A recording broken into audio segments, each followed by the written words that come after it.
This is Reverend Valerie Love coming to you from my hotel room in Merida, Mexico. So, this conversation that I'm going to have with you is a conversation that I have never, ever had since I have been on YouTube, which is coming up on over a decade. And it's a conversation that time has come, and that is about sexual abuse and sexual experiences with young people in Jehovah's Witnesses. Stay tuned. So I'll share with you an experience that I had growing up in the cult of Jehovah's Witnesses. And before I go into the experience, I want to give you a little bit of background, a little bit of background information so you'll understand what I'm talking about. In the cult of Jehovah's Witnesses, you are so sheltered. Children are so sheltered from the outside world. Especially when I was growing up, there was no internet. So I was growing up and I was born in the 60s, so 60s, 70s, 80s. There was no internet. There was no mobile phones. There was nothing other than what your parents wanted you to see. You couldn't read any books other than the books that were prescribed by the witnesses. You couldn't watch any movies other than the movies that were prescribed by the witnesses. You could barely do anything other than what the witnesses wanted you to do. So the reason I say that is because some of what I'm going to say is going to sound very strange and bizarre. Like, why would someone not know better? Here's why a lot of young people in witness land don't know better. Because they've never been exposed to anything other than Jehovah's Witnesses. And if your consciousness has never been exposed to anything, sometimes you're a little slower on the draw. You might not completely understand or comprehend what's going on. So I give you that background just to let you know that probably a lot of inappropriate things are going on in the cult of Jehovah's Witnesses, yet there are some things that may go on longer than is healthy or beneficial because people don't know, people may be naive, even though you are always keenly aware within yourself when something doesn't feel right. Yet you probably might not talk about it, or you might be a little reluctant to bring it forward because of the powers that be. Well, this is what happened. In our family, my mom got married when she got married in 1969 to a man who was a Jehovah's Witness. Let me back up a little bit further from that. If you've been watching this series on my channel about how I escaped the cult of Jehovah's Witnesses and what has happened since I have escaped the cult of Jehovah's Witnesses, you know that I was inducted into the cult at 3. So between 3 and 4 is when my mother made her entry point into the cult of Jehovah's Witnesses, because she met a man on the corner who had the watchtower and a wig, and she asked him many questions. He was able to answer her questions. She started going to the Kingdom Hall, and right away she began to indoctrinate us, her children, myself. I was 3 at the time, my brother was 1. And during that year, when I was going toward 4 years old, she got baptized, became a full-fledged Jehovah's Witness. So 3 was the last time that I had Christmas or that I had birthdays or any of that. Now, with that said, when we lived with my grandparents in Harlem, United States, in New York City. So, still at home with my grandparents, my mother, single mom of my brother. She's now a full-fledged baptized Jehovah's Witness with 2 children, 4 and 2. Now she's a single woman. This is not going to go over well with the witnesses because either you're going to get married and be a submissive wife who is in subjection to her husband, or you're going to, if you cannot get married to someone, if you don't find an eligible mate, you're going to be one who lives with the gift of singleness. That's what they call it. Somewhat like being a celibate priest, kind of like that. Because of course you would have to be celibate because the witnesses don't believe in having sex if you're not married. So, mom meets my dad who raised us. She meets him in the late 60s. They get married in 1969. I was about 8. And I got married in June of 69. So I would have been 8 that following October. So I was still 7, let's say. My dad, His mother, who was my paternal grandmother, that's what I call her, my paternal grandmother, by marriage, she had 6 children, of which my dad was the oldest. She's now passed on. Of her 6 children, one of her children at the time that I was about 7, now we met the family when I was probably about 6 or so, because we knew the family for a while, of course, before my mom and dad got married. They didn't just meet and have a shotgun wedding. You know, it was getting to know the families, getting to know my new father's family. The 6 children, one of the children was a daughter, a girl. She was about, I would say, 14 at the time that this was going on. So I would have been between 6 and 7. She would have been 14. This is the person that I first experienced shame with. This is the person that I first experienced a sexual experience with. Now, let's go to how this unfolded. So how did this unfold? This unfolded because, of course, we would go over to my father's mother's house, and we would, you know, be there eating and, you know, hanging out. And she always had Sunday dinner because she was from the South. She was from Georgia, and she could cook like, oh my God. And she had biscuits, and she would roll it out on Sundays. So every so often we would go over for Sunday dinner. So, you know, we were being integrated into the family. 2 families were integrating over a period of time leading up to the wedding, and then after the wedding, you know, continuing being a family, of course. And we were family all the way until they left the planet. My mother is gone off the planet, and his mother is gone off the planet. Well, the daughter, who was a 14-year-old, she had her room. I still kind of remember the apartment that they lived in New York City. She had her room that she shared with, I think, another sibling. Because of the 6 of them, not all of them were still home. Of course, my dad was still there. Even though he was a young man, he was still home with his mom, probably like helping out. And I don't remember how many of her kids were still in the house, but this particular one was still in the house. Some were grown and some were still at home. Well, this particular one, who was about 14, obviously was sexually curious, right? Young people, well, all of us are sexually curious all of our lives. Even when you see 3-year-olds playing with themselves, you see babies playing with themselves, because it's natural to be sexually curious. It's natural to explore sexuality. It's natural. We all got here by means of sex, right? So it's natural for that to happen. So she was in a place where she was exploring her sexuality, unbeknownst to me, because I wasn't really thinking about exploring sexuality. I was 6 or 7, but I was more thinking about, I don't know, whatever I was thinking about at 6 or 7. I don't remember, right, what I was thinking about. But at any rate, I was playing with dolls. I was doing whatever it is that they gave me and whatever the cult approved of, right? So, but we weren't allowed to be around any other people. We were not allowed to hear any information from any other people. We were not allowed, I was probably barely in school, right, at 6 or 7. I probably would have been in first or second grade. We were barely allowed any exposure to anything.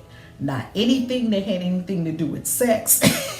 If it even hinted of sex, it was like a no. So it was just this whole big black hole that we knew nothing about. Just totally naive, don't know anything about anything, basically. And I want to add another layer to this so that you can understand completely what I'm talking about.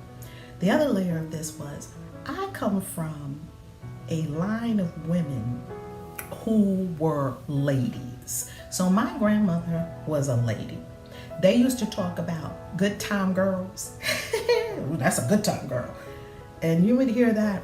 I don't know, I used to hear good time girl and think, isn't that a good thing? But it seems like it's a bad thing to be a good time girl, right? So we were getting these mixed messages. Good time girl was a bad thing. And floozy, you know, they would use words like floozy, right? And I didn't really know what they were talking about because they didn't explain these terms to us. They would simply use them with derision, referring to certain women, or a woman would come by looking sexy and hot and they would be like, oh, you know, that would offend their sensibilities.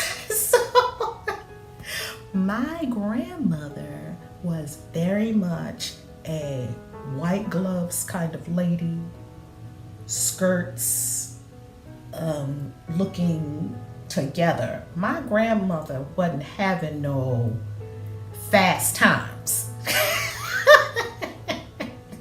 Okay? And my grandmother was not having any conversation about sex, period. Period. You didn't talk about that at all. Here's what my grandmother told my mother when it was time for her period. My mother knew nothing about her period coming. Now, mind you, my grandmother was born in 1911. My mother was born in 1941. No, my grandmother was born in 1911. Yeah, something like that. 1911, I'm pretty sure it was. 1911, and my mother was born in 1941. My grandmother, this is what she said to my mother when my mother had her period. My mother had no idea. She told me she was terrified. Blood was coming out, and she was terrified. She didn't know what was going on. She just saw blood in her panties, and she was freaking out. And she was like, "Mom, I'm bleeding." And my grandma, this was what my grandmother said to my mother. She looked at her. She said, "Okay, you're a woman now. Don't hold hands with a boy or else you'll get pregnant." That's the whole sex conversation. Oh, you're a woman now. Don't hold hands with a boy or else you'll get pregnant. Don't hold hands with a boy outside. And my mother said she was baffled by that. And she was also terrified because, she thought it was something like, does it have to be? I mean, come on, family. This is back in the 40s and 50s. This would have been in the 50s. Lever to Cleaver and Lucy and Ricky couldn't even sleep in the same bed on TV. So it was no internet. It was no mobile phones. It was no HBO. We had 3 channels on TV: ABC, CBS, and NBC. And there was PBS. And at nighttime, all the TV channels went off at like 11 o'clock, 12 o'clock at night. After 11 o'clock news, it just signing off. And if you turn on the TV, you saw these bars of colors. I know this sounds crazy, but this is what it was. So this was the 50s. And my mother was like, and who are you going to ask? There's no one they're not even teaching this stuff in school. Nobody's going to talk about sex anywhere. So I give you that to give you the backdrop of how this is playing out generationally as sexual dysfunction, naivety, and ignorance, even about your own body. Okay, so let's go further. So one day we're at May's house and May tells us, go take a nap. Which they used to tell the kids, take a nap when they don't feel like being bothered, right? And so just go in your room, go play, or go in your room, right? So we went in Cheryl's room, closed the door, we're in there playing. Next thing I know, somehow, the light's off and we're in bed. Now, I don't quite know what's going on. A lot of things are going through my mind. What's happening? I feel terror. Because next thing you know, we're in the bed and she takes off her clothes. She takes off her underwear. And I'm like, oh my goodness, what's happening, right? Just kind of bewildered. What's the word? I don't really even know the word that could describe it, because I've gone over these things in my mind and I've done a lot of forgiveness work, and I'll tell you why in a moment, how I knew I had to do forgiveness work around these experiences. So needless to say, we get involved in this experience. I don't even know what's happening. All I know is that inside of me, I can feel 2 things very clearly. Shame, that there's some kind of shame thing happening, and fear. I was terrified. But I didn't talk about it, and just kind of going along with things. And that's where I saw sort of the beginning of my go along to get along. These things happen when we're very young in childhood, right?